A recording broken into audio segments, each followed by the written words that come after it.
Anger, shock, and so many questions. How did serial killer Robert William Pickton write a book from behind bars and have it published?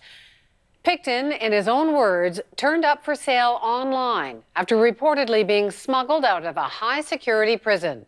As Mira Baines reports, the rambling and incoherent narrative brings new indignities to his victims. Another man is listed as the author, but the book is the work and the words of Robert William Pickton, Canada's deadliest serial killer, a former pig farmer who's in a maximum security prison in BC.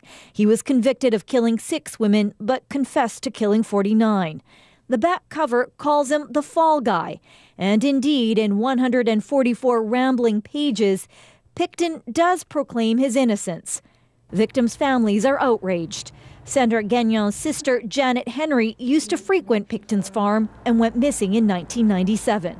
It really disgusts me knowing that the worst serial killer in Canadian history has the nerve to write that book and reopen wounds.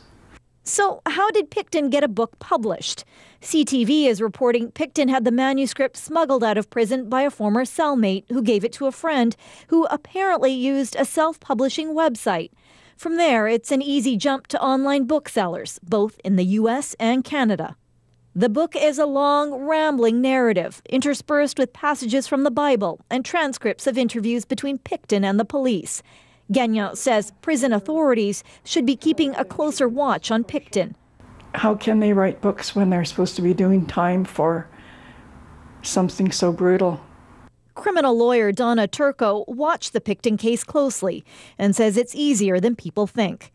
There's no law in Canada preventing a prisoner from publishing a book, and it's not rare that prisoners get written material out of prison, whether it's a manuscript or whether it's in the form of letters, whether it's dictated over a telephone. Last fall, there was an uproar when serial killer Paul Bernardo published a novel online.